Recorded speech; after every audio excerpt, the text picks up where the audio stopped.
Without wasting anybody's time, here's my new wheels.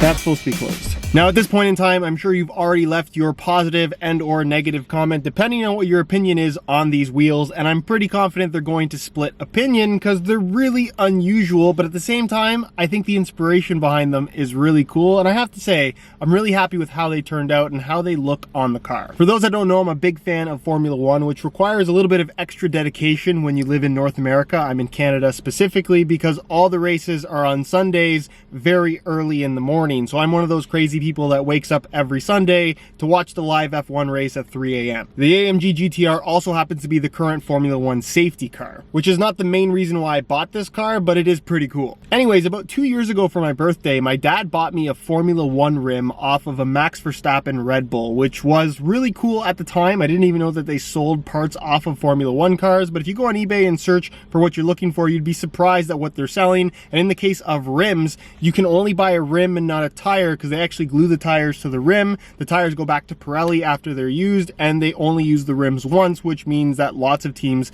sell them to third-party companies, and then those third-party companies put them on eBay. It's a lot less expensive than you think it would be. I'm not really a big sports memorabilia guy, but it's a cool thing to have. Anyways, I've always really liked the style of this particular rim, but obviously it's off of a Formula One car. It's a 13-inch rim. It doesn't really make sense to put on a road car, but I've always thought it would be a cool idea to take that design and kind of blow it up to road car size, but I've never had the right car that would kind of match that style of rim until November when I bought an AMG GTR. So about a month and a half ago, I got in contact with my buddy Dan from Augment Wheels, and if you haven't seen their wheels before, check them out on Instagram. You'll see it on screen right now. They do some really cool stuff, all 100% custom made. He actually did the custom wheels on my Alfa Romeo 4C, which look fantastic, super happy with the quality, and honestly, it's my favorite modification on that entire car. So I met up with Dan at European Automotive so he could get all his measurements to make a custom wheel for this car, and I also brought along my F1 rim in an attempt to see what was and wasn't possible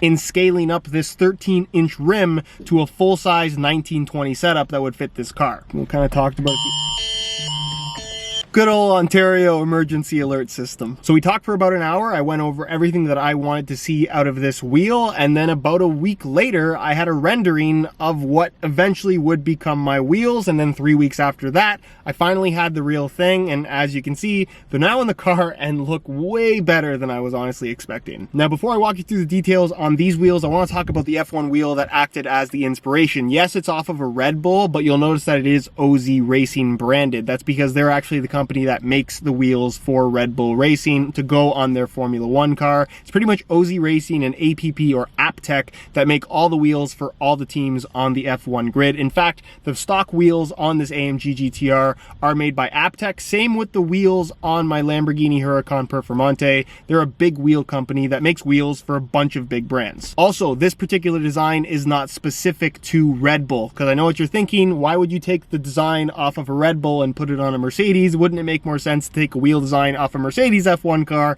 and put it on a Mercedes AMG GTR?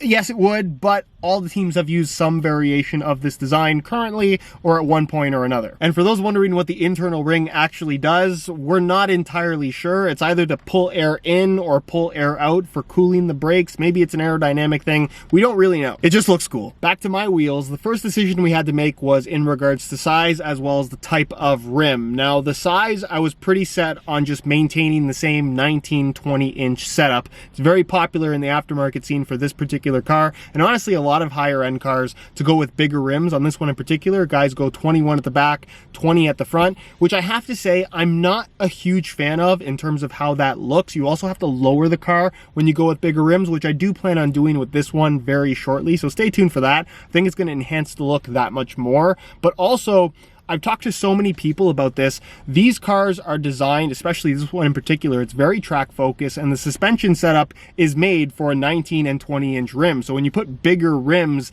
that changes everything in terms of how the suspension is going to work. It certainly doesn't help the performance or handling of the car, and also bigger rims are going to be heavier, and I really wanted to avoid that in an aftermarket setup. The second thing we had to consider was also the type of rim.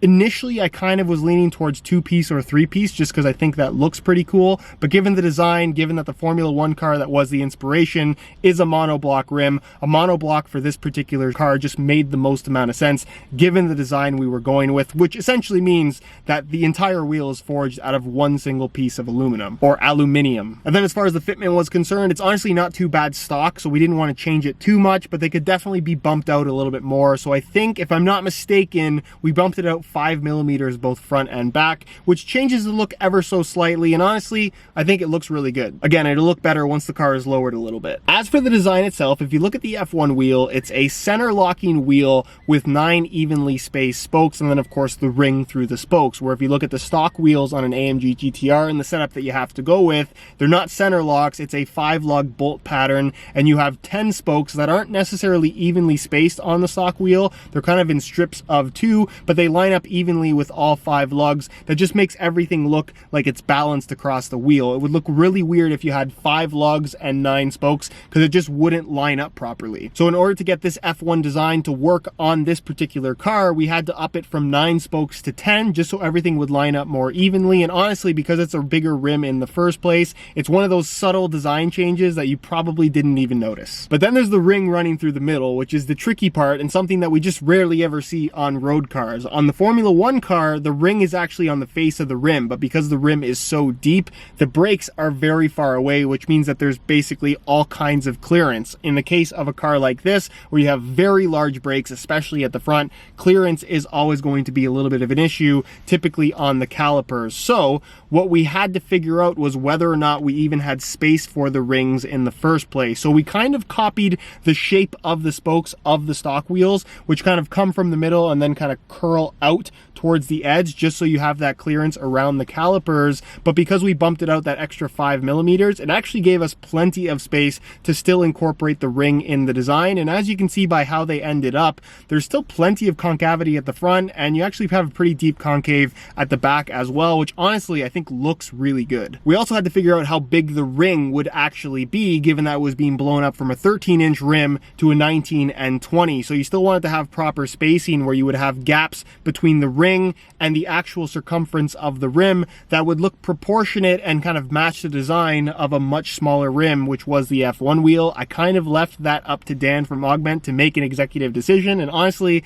I think he made the perfect call. It looks very proportionate, and I think you can very much tell where the design came from. And then from there, it was just a bunch of little details that we want to incorporate onto these custom wheels as well. Obviously you don't have a center lock, you just have the 5 lugs, but around the center lock on the F1 wheel you kind of have this tooth design, which is basically just there, I'm assuming, to shave some material off the wheel to make it as light as possible. But we incorporated something very similar on this custom wheel, which I think looks really, really cool. Obviously we did the custom Mercedes center caps, which also look really nice. And then even if you look in between the spokes, both on the F1 wheel as well as the custom ones, it's kind of scalloped out again to shave as much material and weight as possible. We did the exact same thing, it's just again blown up to road car size. And then the final thing we had to figure out was color, and this particular car came fitted with the highest option wheel, which has a matte black face and then the silver rim. There is a second option that looks similar, but it's a little bit less expensive. The lip on this particular wheel ends up being a little bit thicker, which honestly I really like the look of, and it's typically not a style of rim that I'm a fan of, but on this car I just felt like it worked really well. So I was very much tempted to kind of just stick with the same color combo of black, whether it was gloss or matte. I was kind of leaning towards matte, and then a silver rim, but we decided to go for something more along the lines of what was on the F1 wheel, which was kind of a gunmetal color. But instead of gloss, I opted for a matte gunmetal finish, and then we wanted to maintain that silver lip as well, because I just think it's very motorsports. It fits this particular particular car so well. But instead of just doing a pure silver lip, we actually did it in diamond cut, which is a really nice little detail. You don't really see it until you're up close on the wheel, but honestly, the finish and the way everything turned out, I couldn't be happier with it. Black definitely would have been cool, but I really like how the gunmetal gray kind of shows off the design that little bit more. Plus, everything has black wheels nowadays. I think this is just a little bit more unique as well. And then as far as tires go, I'm sure some of you guys already noticed, the wheels are fitted with Michelin Sport Cup 2s, which are the tires that came with this car. I bought it with 2,400 kilometers. They were very clearly not tracked, hardly used at all.